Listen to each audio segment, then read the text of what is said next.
Hi, everyone. Thank you for joining us.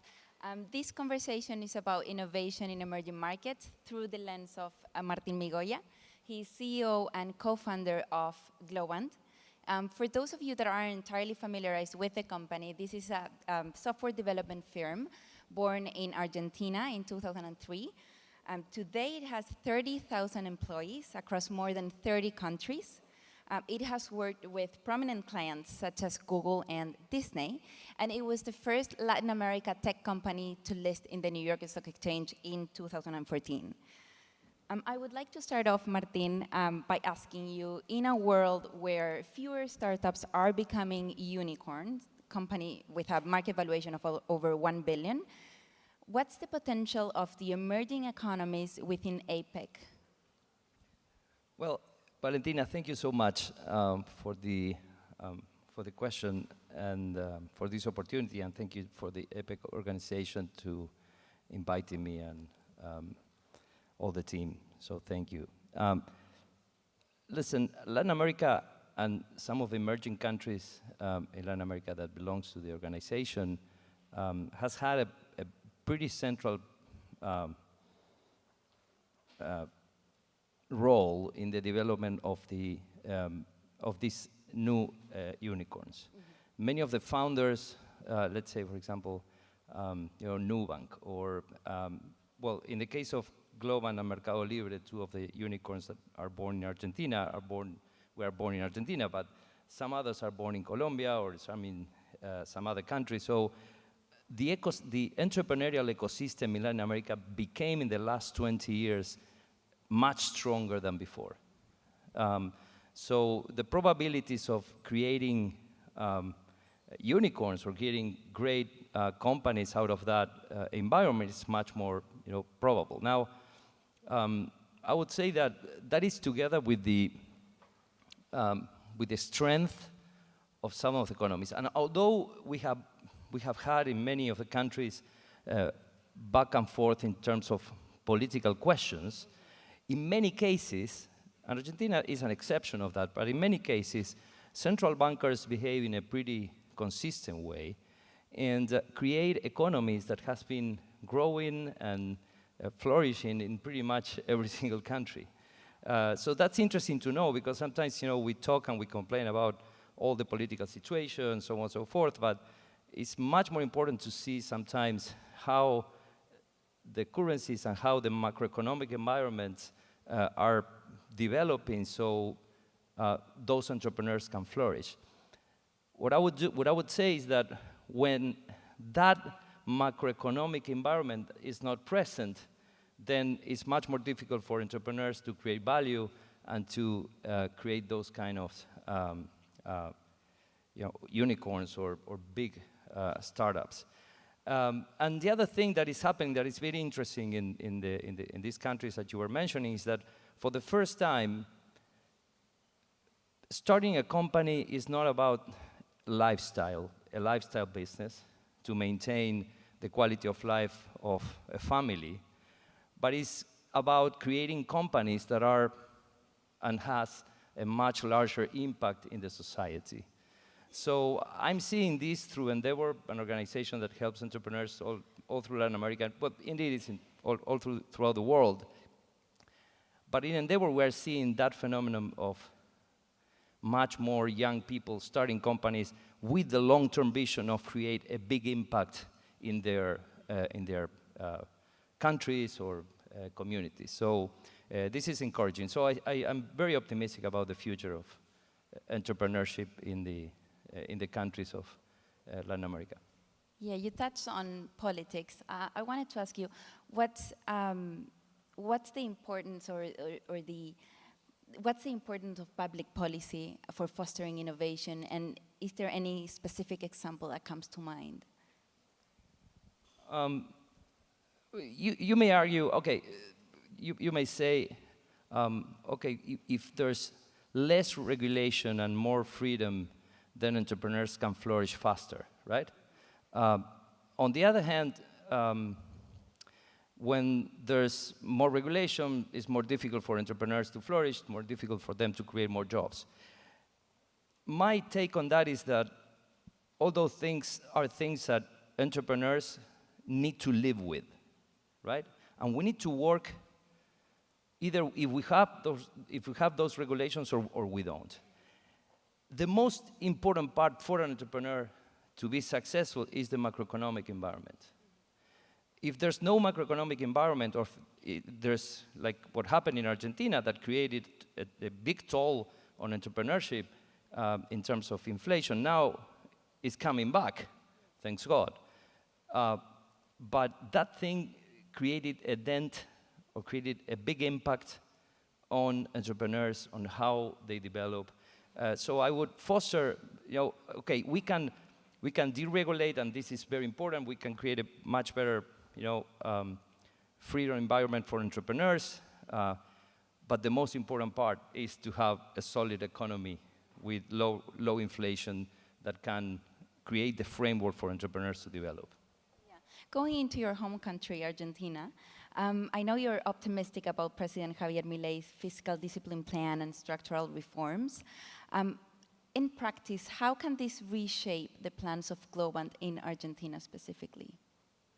Well, Argentina is living a pretty special moment. I remember when I was a kid, I was 18 or something like that. My father came to, that was in 1889, sorry. That was too far away. Anyway, so 1989, my father came to the table, and I was together with my two sisters. And he said, Martín, there's only 3,000 left. And I asked, 3,000 what? $3,000, Martín. This is all we have as a family to keep on living. My father was an entrepreneur. My father is an entrepreneur. He's alive. But basically what he was saying to us is, we're getting bankrupt. And the reason why he was getting bankrupt was because the hyperinflation of Alfonsín in 1989 just wiped him out. He needed to get collections from his customers, and whenever he collected the pesos, those pesos has no value. So hyperinflation destroyed the companies of my father. Thanks God, my father is very smart, so at the age of 50-something, he went to find a new job, and suddenly, we had no problems to keep on studying, so on and so forth. But created a trauma in what's the meaning of starting a company on me. So immediately when I left, when I finished my engineering degree, I went to work for corporations. I started working for YPF, and I was saying, to start a company is very difficult, so on and so forth. But when I started to see what was going on with entrepreneurs like Steve Jobs, or Bill Gates, or even more local entrepreneurs like Wences Casares, or Marcos Galperin, and all the impact that some organizations like Endeavor said, no, my father was right. Creating companies is a real way to change an economy. But what was wrong was the unstable environment in which he created the company. So we decided to create Globant by going abroad and getting that macroeconomic condition by, say, we will sell in the US. We won't sell, in Argentina, because we don't know how the macroeconomic environment will be. So at some point, somebody asked me in an interview like this, Valentina, which are the conditions? I said, which are the conditions you need from Argentina? I said, please leave the goal, dejen el arco quieto. Leave the goal, in the same place, so we know where to hit. And I think the conditions now in Argentina are becoming like that. This guy, our president Milei, did the largest cost cut on the state in the history of humankind. He started a deregulation in terms of economic freedom by modifying and killing laws that were very old, that is unheard of. He stopped printing money, he killed inflation, and at some point, what is generating is that kind of macroeconomic environments for entrepreneurs to flourish. I think that together with all those things, if you have a population that is open to push more for taking risks, for thinking about creating employments, for thinking big, for going global, then it creates a beautiful environment for economic growth. You know, for the first time, it's funny, for the first time in Argentina, banks are, you know, lending money. Before they were lending money to the central bank. Yeah. The private credit is starting to get recovered. And now you can go and get a mortgage. Before you needed to have your cash to buy a house. It was very difficult. But I'm pretty optimistic. I haven't seen this in my whole life in Argentina. And one more thing is, Milei is absolutely convinced and will do everything he can to maintain those achievements that he did. Will this lead you to invest further in Argentina with Globant? Oh yeah, I forgot about your question. Yes, I was so concentrated on my story. But yes, absolutely. There's a lot of things happening on the technology space, and Globant is preparing many new things. Indeed, last year we announced a big investment in the whole region. A big portion of that will be in Argentina, around $1 billion of investment in the next 5 or 6 years. So yes, this is reshaping the way we are thinking about the weight of Argentina inside Globant. Concrete. Yeah, thank you. In terms of geographies, where do you see the greatest growth potential for Globant besides Argentina? I wanted to ask you, how about Asia? For instance, I understand it provides around 4% of the revenue of the company. Are there any plans there? Yes, we have a pretty strong operation in some countries in Asia, in Japan, in India, in some other countries there. Also in Pacific, we have in Australia operations, in Singapore. So our plans there are to grow a lot. We have been hiring very fast in India in the last few quarters. Latin America for us keep on being like the central place, as we believe that it's a historical opportunity for Latin America in terms of geopolitical positioning. But our focus on developing the Asia markets will be there and will be stronger every year. Yeah. Any forecast for growth there for Globant? They're all here. Yeah, in an interview last year, you said, we are just scratching the surface in terms of what we can do. I guess my question is, what's beyond the surface? What's next for Globant in terms of technology business? Well, look, I believe that we're living is quite unique. I mean, we're very lucky people in terms of when we got born and all the technological changes that we have gone through.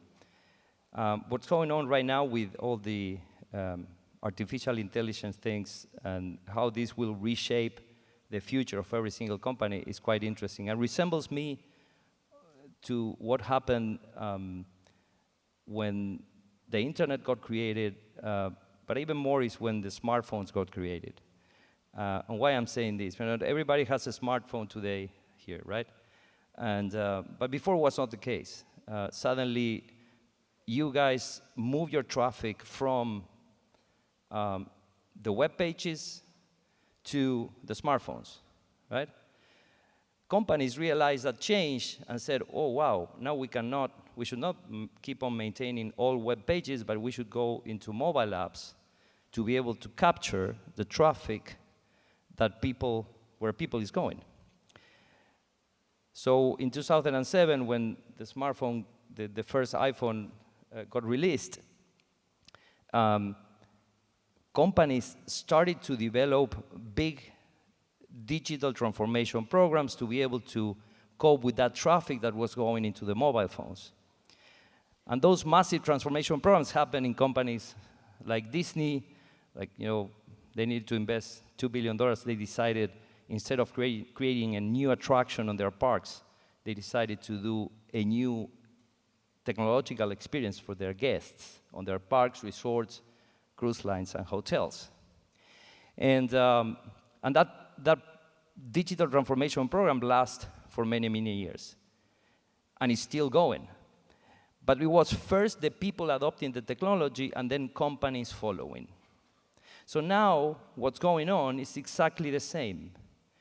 People adopted first the large language models, and then companies are realizing now, wow, now people are expecting from the brands they love to behave in a much smarter way than before.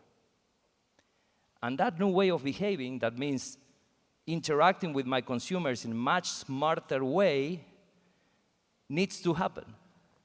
So when I'm saying scratching the surface, what I'm trying to mean, Valentina, is every single company in the planet, including ourselves, will need to go through massive AI transformation programs, multi-year massive AI transformation programs in which AI will need to be applied in each single area of the company, in every single process.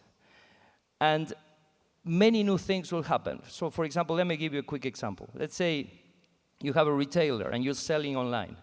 And then you sell something, and that something, let's say, are 3 lamps. They arrive, one of them arrived broken to your end customer.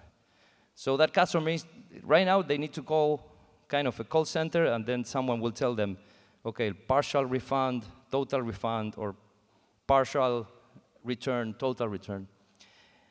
So all that process can be automated in some way by having small agents, right, taking small decisions with a lot of information about that customer in each small decision to get it through and to have that process executed in a smarter way, faster, and with only humans in the loop whenever those humans are needed.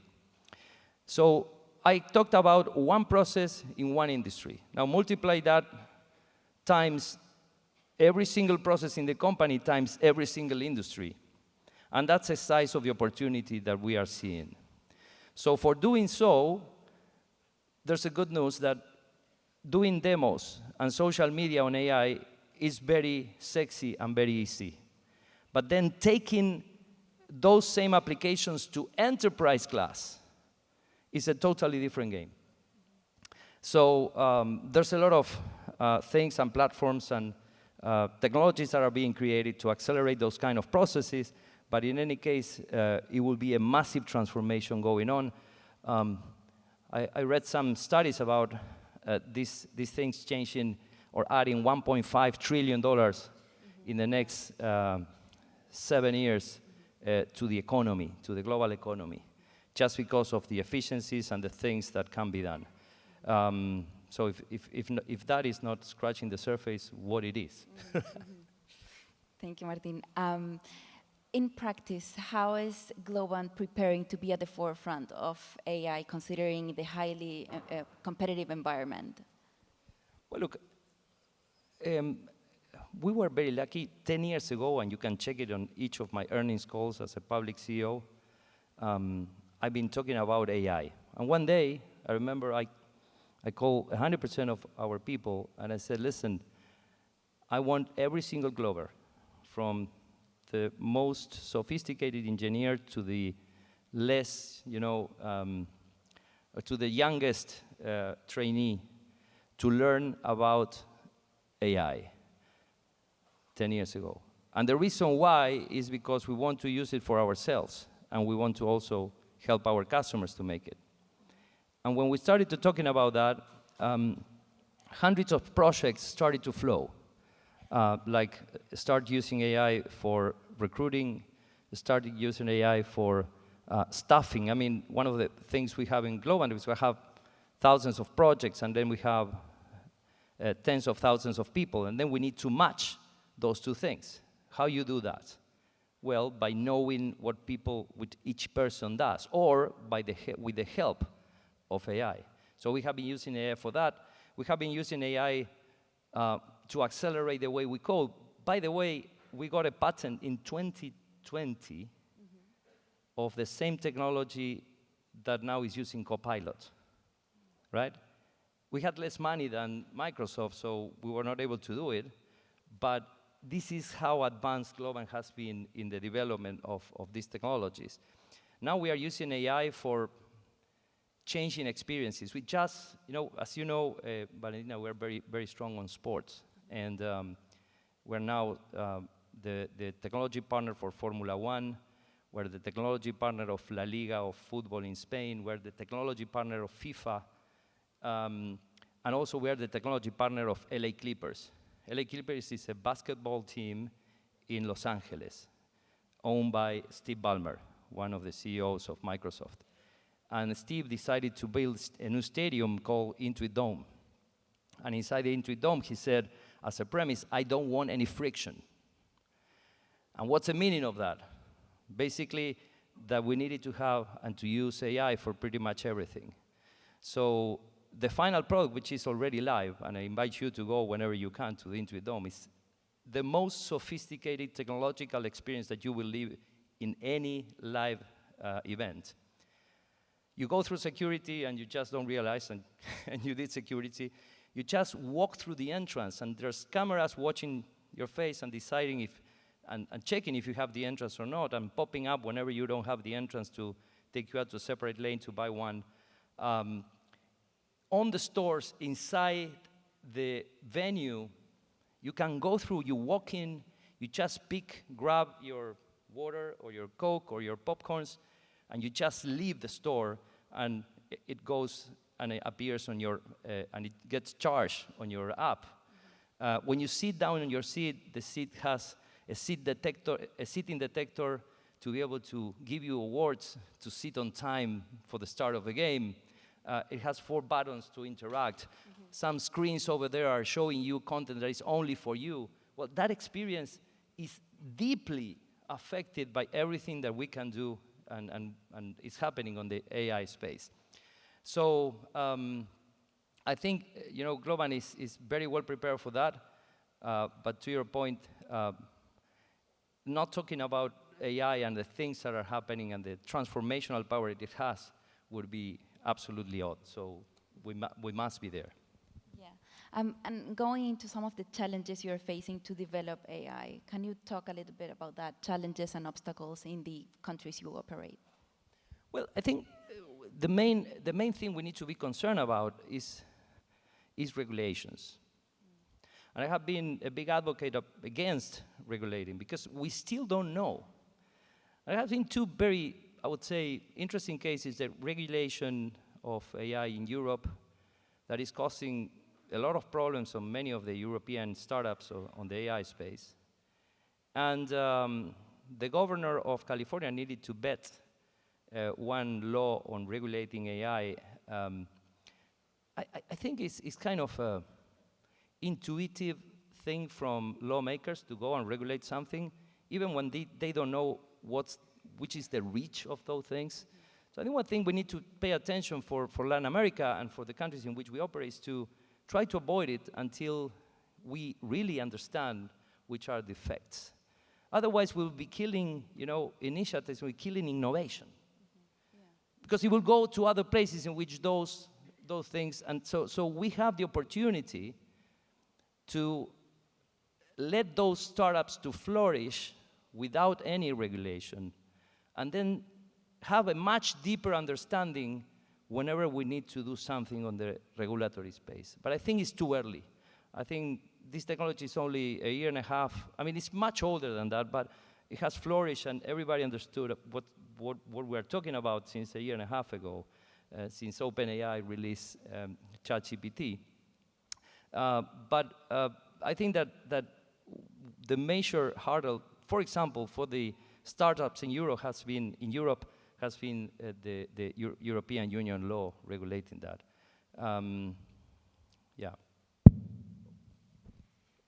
We talked a little bit about Argentina. What about the rest of the countries in Latin America? What's the potential there? How do you see a politics there as well, domestic politics? I mean. No, I cannot talk about politics in every country, but no. What's the general trend in the region? Yeah, I think there's. I'm happy to, I'm a liberal person, so I have all my life been thinking about how to be more free, and I think that for the first time I'm seeing that in certain countries this kind of sensation of freedom is happening much deeper. Argentina is one of them. I'm absolutely sure that this won't be the only country. And once the message gets understood and once people understand that governments must play with certain rules that are similar to the rules that you, Valentina, use at home, right? It will be much easier, right? So I think that the political environment is very choppy in all Latin America. We have every single way of thinking in a single continent. But at the same time, I believe that we have a unique opportunity. The absence of wars, the absence of religious conflicts, the absence of limit conflicts, the absence of violence pretty much in any form is something that should encourage us to think about a much powerful continent in general. So, yeah, we don't generate a lot of noise. That's why many people don't pay attention. But it's a 600 million people population in Latin America, young population, very smart, that got the message. Let me tell you a small story here. 2 years ago, together with Marco Galperin, the founder of Mercado Libre, we were one evening hanging out with him, and we said, why don't we put together a career to train people? And we have been training on separated ways thousands of people. I said, well, why don't we do a joint program? So we launched the Certified Tech Developer. It was a 2-year career, and at the end of that 2-year career, you were able to enter either Mercado Libre or Globant as an entry-level technician. And we said we threw out some numbers, like, we may get 2,000 to 3,000 people registered on the career. To our surprise, when we launched the career, we got registered in just 3 countries, Colombia, Brazil, and Argentina, 345,000 people. The meaning of that is not the 300, because of course we were not able to train 345,000 people, but out of those guys, 100,000 people were ready to start a course. What's the meaning of that? The meaning of that is that after 20 years of pushing a message of entrepreneurship, technology, how you can create a new career, or how you can change your life, understanding the things around technology and knowing those things, young people start to get the message. And that was the most encouraging signal I received from the young populations in Latin America. So I think the opportunity is really unique, Valentina. Yeah, that's very inspiring. Thank you, Martin. I think we ran out of time. Thank you so much for being here with us. Thank you, everyone, for joining us. Thank you, Valentina.